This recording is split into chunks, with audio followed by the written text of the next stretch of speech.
Hello, everyone. It's time for the Geary, Stein, and Stevens Show, the show that covers everything from sports to politics to news to entertainment and everything in between. And now your hosts, Troy Geary, Will Stein, and Dave Stevens.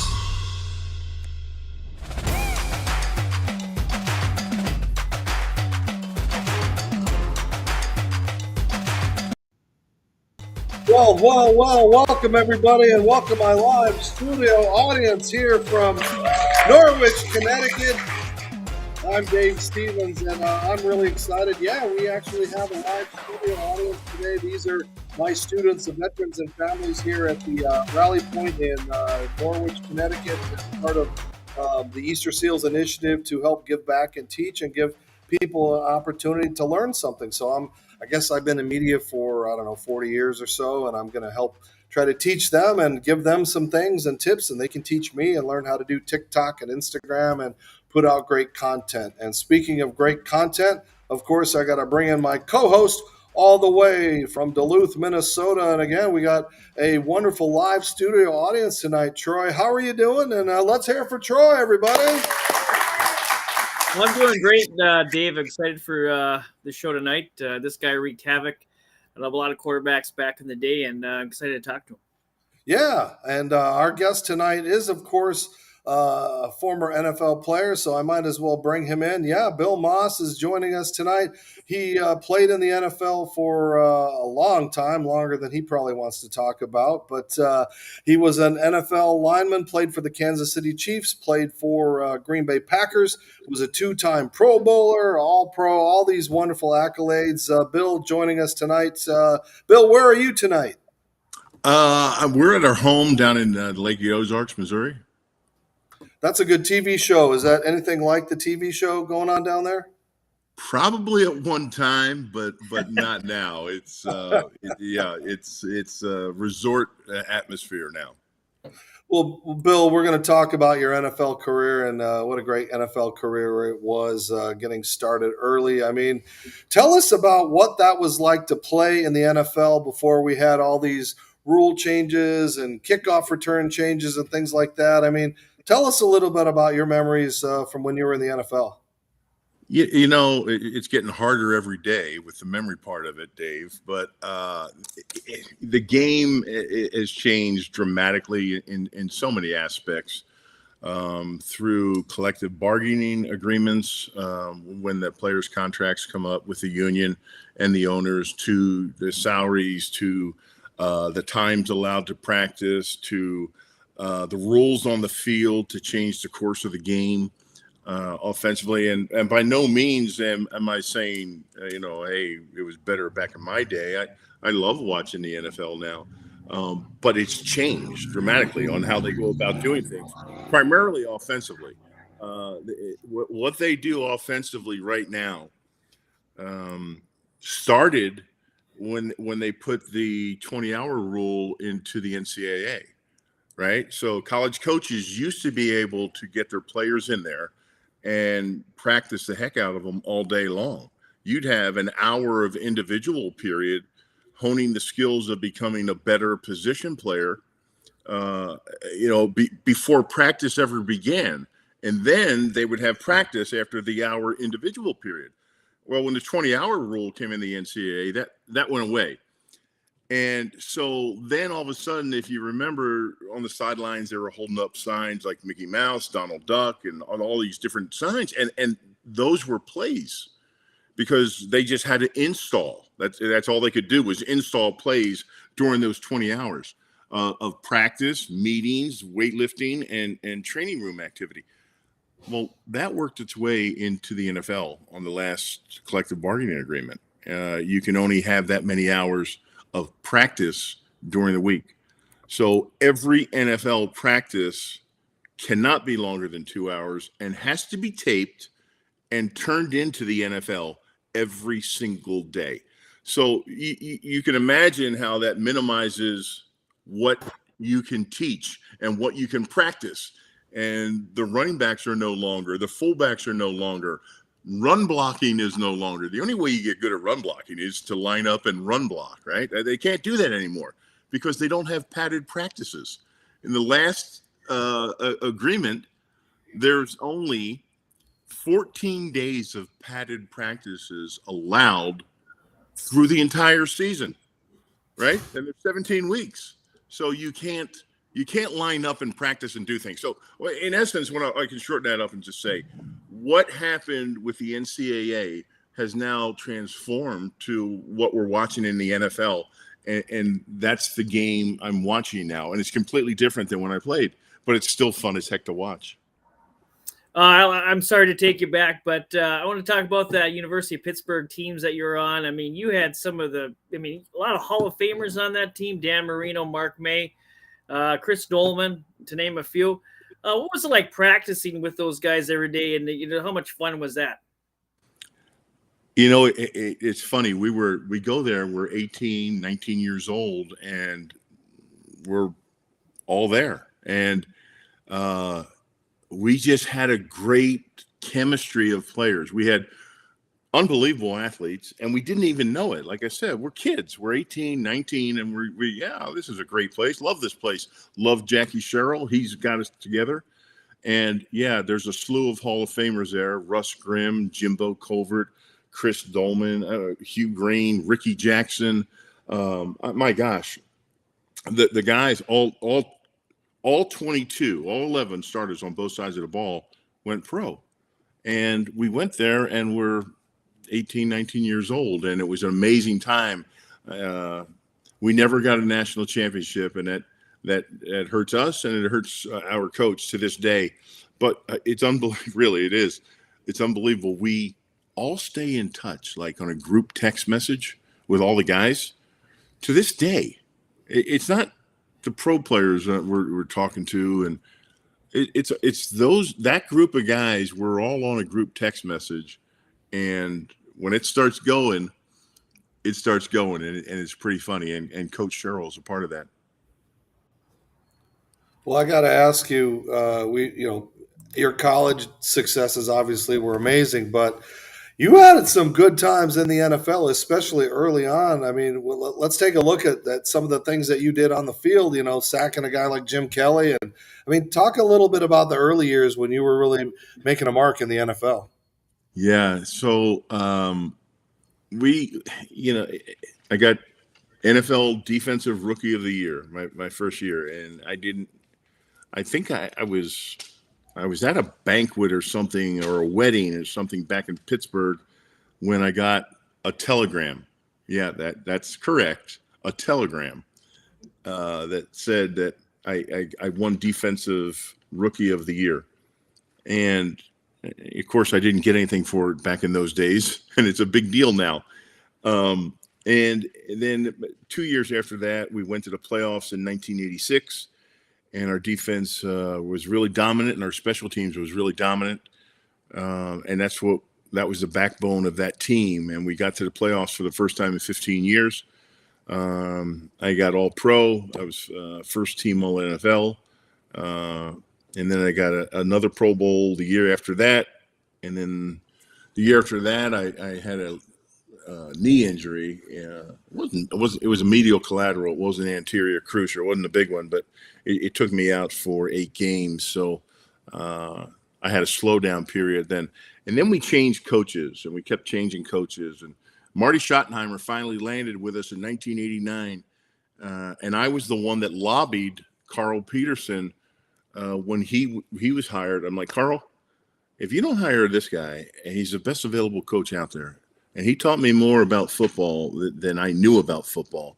And I said, this guy is a great asset. I think he would be great for our team. And lo and behold, it ended up we hired him. And that was really the climb that occurred throughout the 90s. We hired him in 89, and each and every year after that, the team got better and better and better. And then transitioning into the broadcast booth, I mean, how tough was that? Because some guys, and when I worked at ESPN, we got guys like Emmett Smith that didn't want to pick on people. They just wanted to go, yeah, tough game. They weren't giving that insight. So I know you had a real successful run. So how was that transition?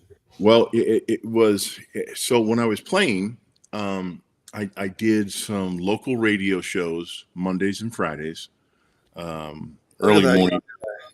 Yeah, there's Joe Buck. That was my one of my first partners at Fox was Joe, and he had just got done doing the World Series. I'm not kidding you. I mean, I'm thinking, oh my gosh, this guy's like 26 years old and he did the World Series. And he came on board and we had 7 games my first year at Fox. Yeah, that was pretty amazing. Well, you had that longevity as far as that, and we'll get into that in a little bit. But it is so great to have you be a part of this and to be so vulnerable and talk. And when we come back, we're going to talk a little more about your career, what happened after the NFL, and again, try to give some positive advice and some motivation. You're watching Geary, Stein Stevens Show, and of course, we've got to pay some bills, but we've also got some amazing things we're doing out of the public. So please stay with us and don't go away.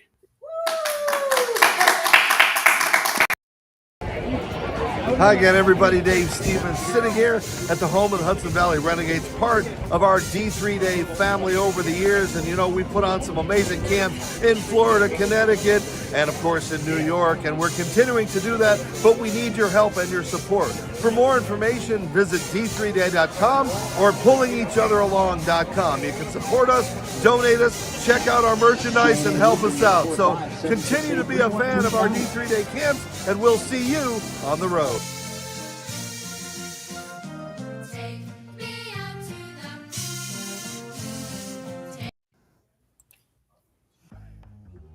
Hi, everybody. Dave Stevens for the Geary, Stein Stevens Show at the Miami Marlins ballpark. And you know what? We get great stars, celebrities, and entertainers on our show, but there's all kinds of great programming and content on Your Home TV.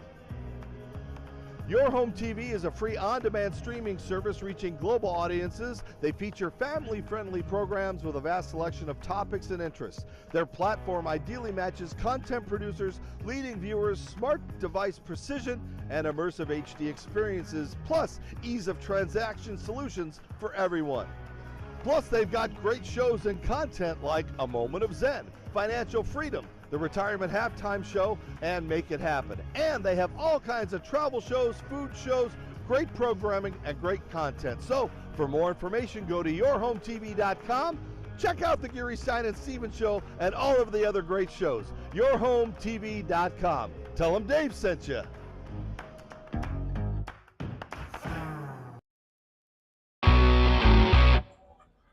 Hi, everybody. Dave Stevens here for the Geary, Stein Stevens Show from Tropicana Field, home of the Tampa Rays. And you know what? Not everybody can be a Major League Baseball player, but you can look like $1 million. What's the best way to do that? Well, go to freshcleanthreads.com. Don't believe me?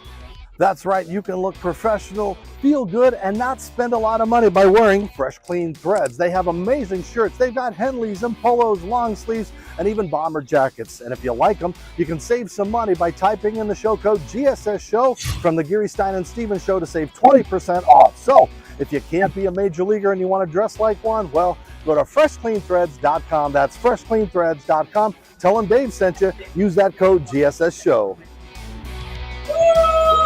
All right, we are back, and of course, I am wearing my Fresh Clean Thread shirt tonight. This is my favorite shirt. I'm probably gonna have to buy more because I don't know if the pitting is getting bad yet. But Troy, how am I looking in my Fresh Clean Threads? They still look sharp, Dave. They still look sharp. So again, all right, we're back with our guest Bill Maas joining us for the second part of this, and.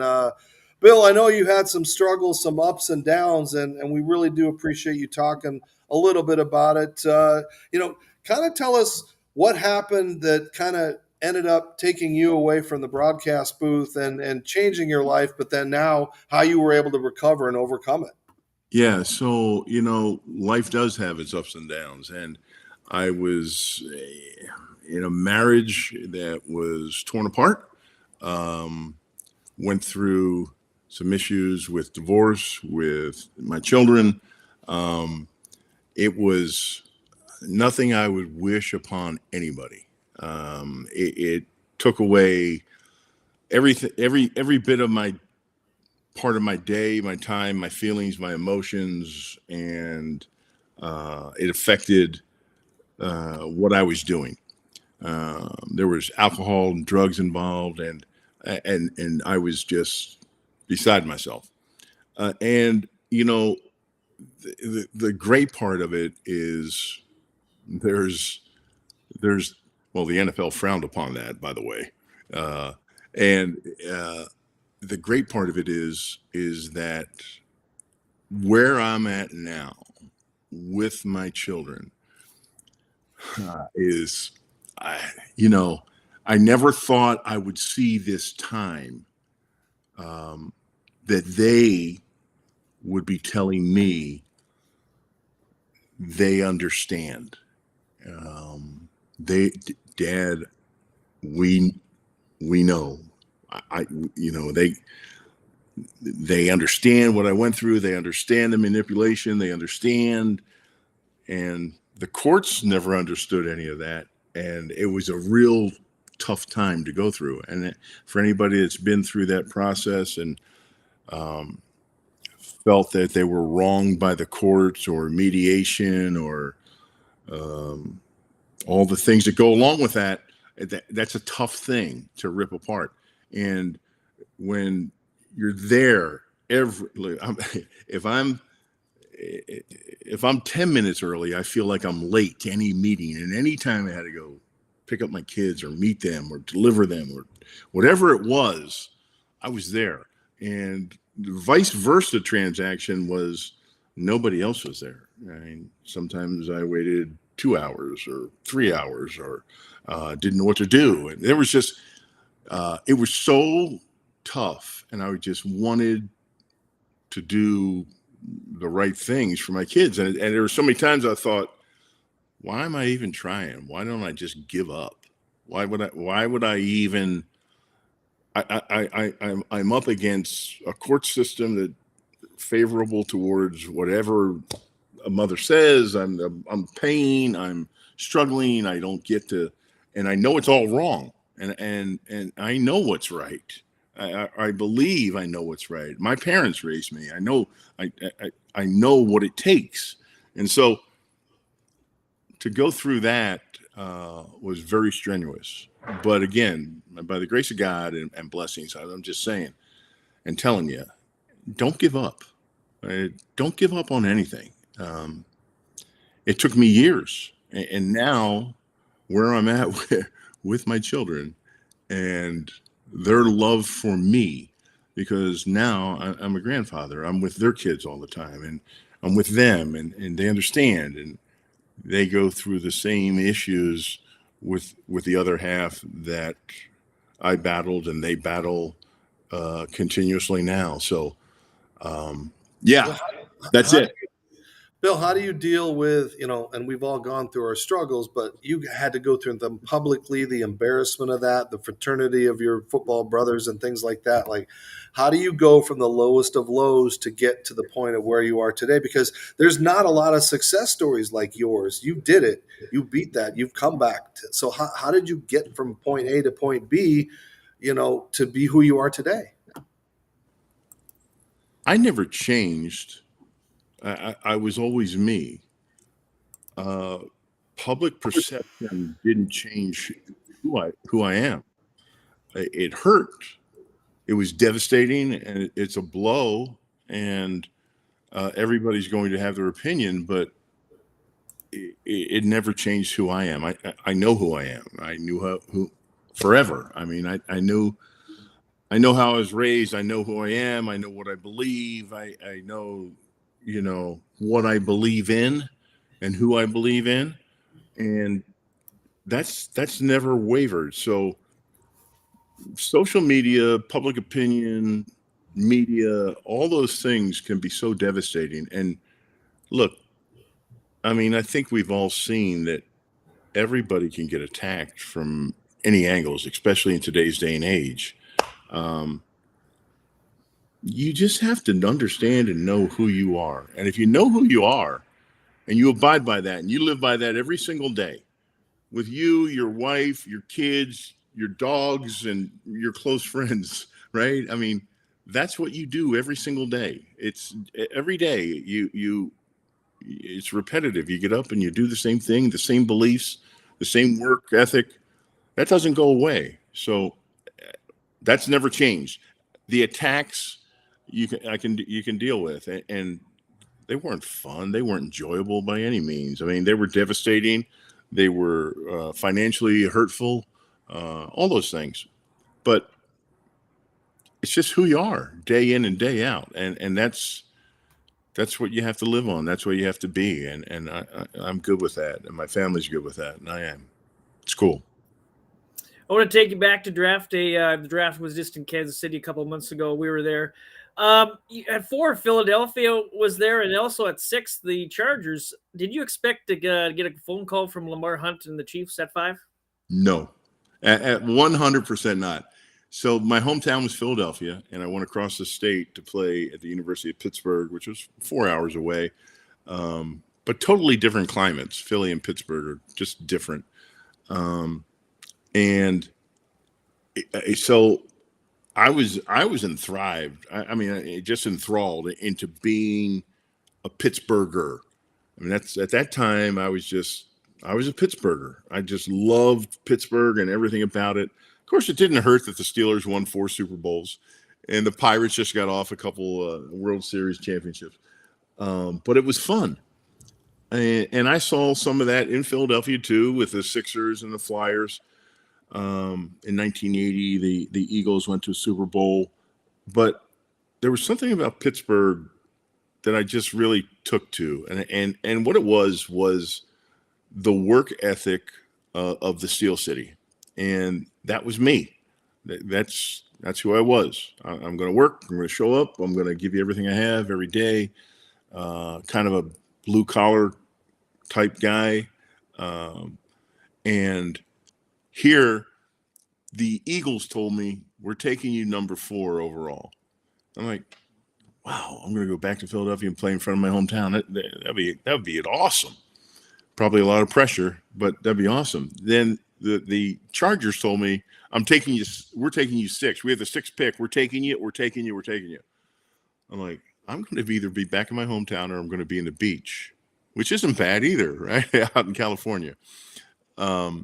So then Kansas City called, and I never heard from them. Honestly, never heard from them. Nothing. And I was like, wow.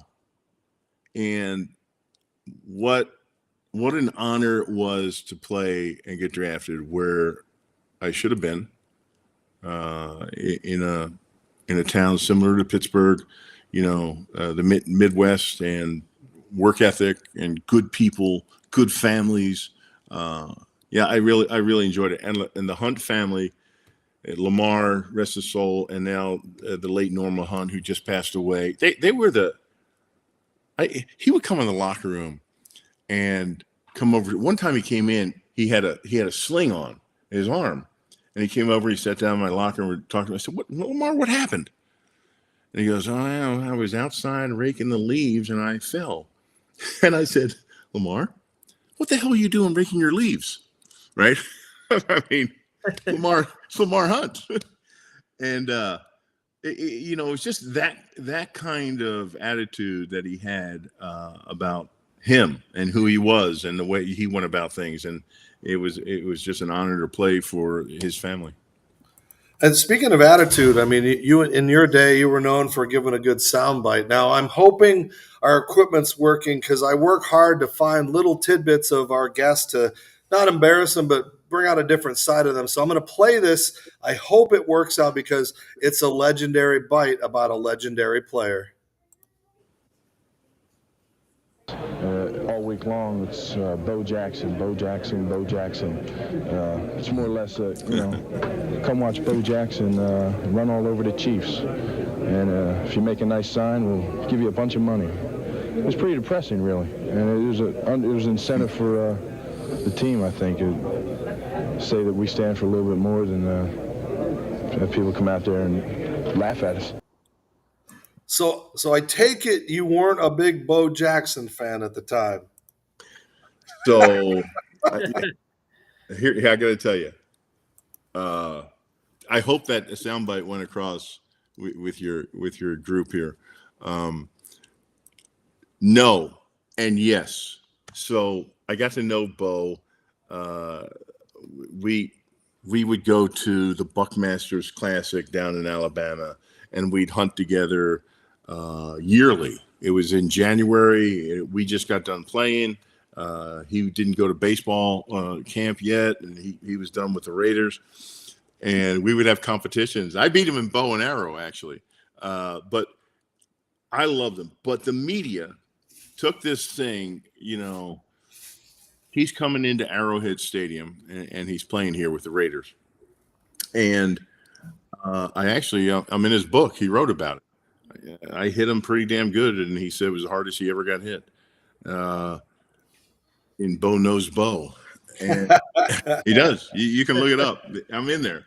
And when he came in, the Royals are just across the street from us. We're in the same sports complex, and we were all friends, and we were there for the World Series, and we went to their games, and we did charity events together.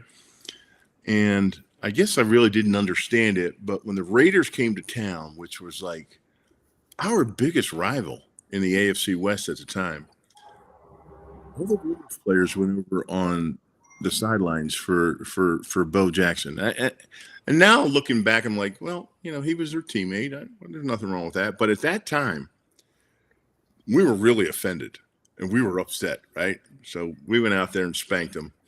And that was a big, big motivating factor, that everything was about Bo Jackson coming to town, and the Royals were going to be over on the Raiders sideline at Arrowhead Stadium.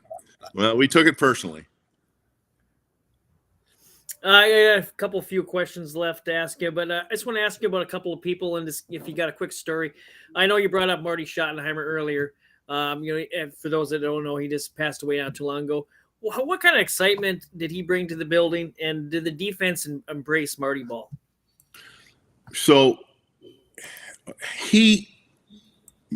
Marty brought something that was never at Arrowhead since I'd been there prior.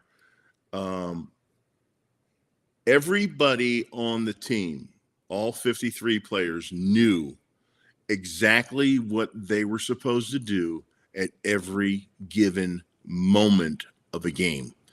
And he described it.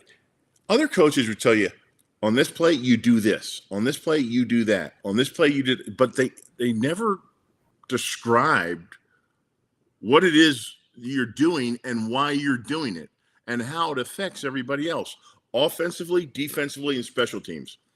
He taught us more about football than any coach I had been around on how all the parts work together.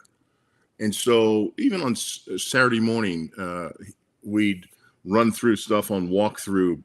He'd say, so-and-so got hurt. Who's in?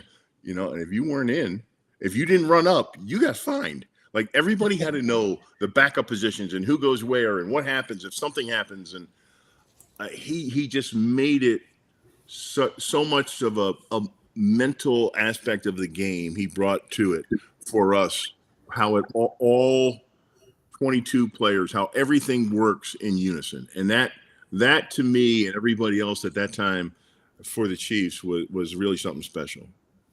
One more quick one to ask you about, and that was one of your Fox broadcaster partners, Sam Rosen.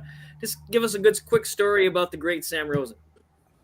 Sam was so great in so many ways. First of all, he's a New Yorker through and through, right? He's got his New York papers. He's got his New Jersey Bergen. He's got his sesame bagel with Swiss cheese and tomato and cream cheese. The guy is like beautiful. I love him, but he's a true pro. I mean, that's a lifetime guy. Rangers, God, he loved the Rangers. Crazy about the Rangers. But he's just a true pro. And so when I got to work with different people, Kevin Harlan, Joe Buck, Sam Rosen, different guys throughout the years, I took something from all of them, like how they approach the game and how they think about the game. And I use them for information because how they do different sports and different things and how they view it and what to bring to it and how to get in and out in a time frame with a valid point without forcing a point. If you don't have anything to say, you don't really have to say it. Like, quiet is okay. You know, you don't have to say something just because they stopped. If there's nothing really to say, let it go. Talk general, talk timing, talk what's left in the game, talk, just different stuff. You don't have to force an opinion as a color analyst to bring something to it that's not really there. Speaking of being quiet, we have not heard from the third part of our party in a while. So we have a taped question from a Will Stein sighting. So sit back and listen, Bill, to this question from our good old buddy Will Stein. Derek Thomas is one of the greatest players of all time to ever put on a Chiefs uniform, in an NFL uniform at that. What was it like to compete in practice with Derek Thomas, and what was he like as a teammate and as a fellow competitor? So I'm sorry, I couldn't hear the question. So if you could just he was asking you about Derek Thomas and what he was like as a teammate and as a competitor.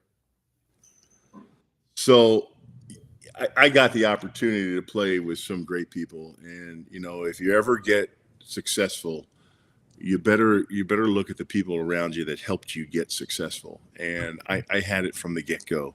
When I got there, I had Art Still, I had Mike Bell on either side of me, Pro Bowl players. Then when they left, we drafted Neil Smith from Nebraska, and then shortly after that, we got Derek Thomas from Alabama.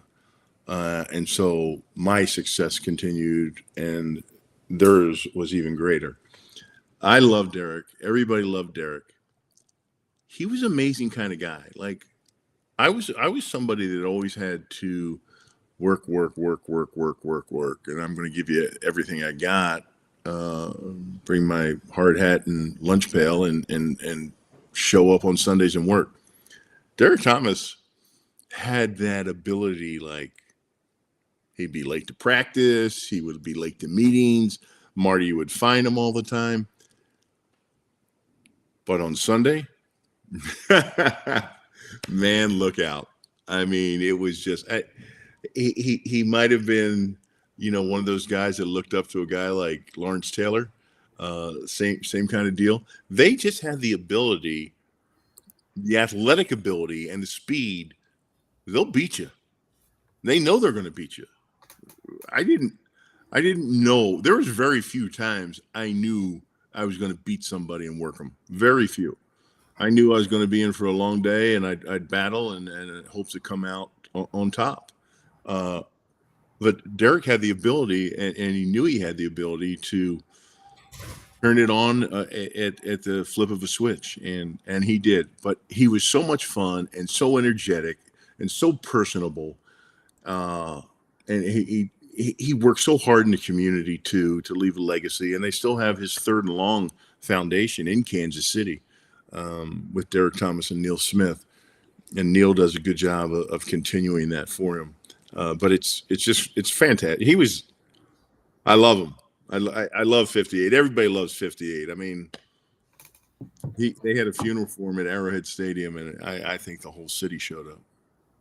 Well, he was a special player. And again, Bill, thank you for joining us tonight, showing your vulnerability as far as, the insight. Most people try to run away, but I think you gave some insight, and hopefully people can take a part of that and realize there can be success stories. No matter how low you go, there is that light at the end of the tunnel. So thank you, brother, for being a part of our show today. Troy, and then my audience here. How about a hand for you guys for our veterans from the Rally Point? Hopefully they take some words of wisdom. Hey, Dave, Troy, that's a great deal you're doing there. I mean, that you have these for the veterans to come in and be a part of the show and do this. I mean, yeah, that's great that they have the opportunity to hear from, I guess, all the people you have on with them. That's awesome. Great job, guys. Thank you. Thanks for being a part of it, Troy. Any final thoughts? Yeah, Bill, I just want to appreciate it and thank you again for taking time out of your busy day and schedule to join us. And best of luck health-wise, and hopefully we'll see you soon in Kansas City. Yeah, And guys. you're a friend of the show, so we'll hit you up down the road when the Chiefs start slumping. We'll hit you up to get some insight. That's not going to happen for another 10 years. But All right, for All right, Troy guys, and thanks. Dave and my audience here, thank you guys. This is Dave Stevens here for the Geary, Stein, and Stevens Show. Thank you. Wherever you watch, listen, or anything, I'm Dave Stevens. Continue to support our show. Thank you so much for being a part of what we do. That's a wrap.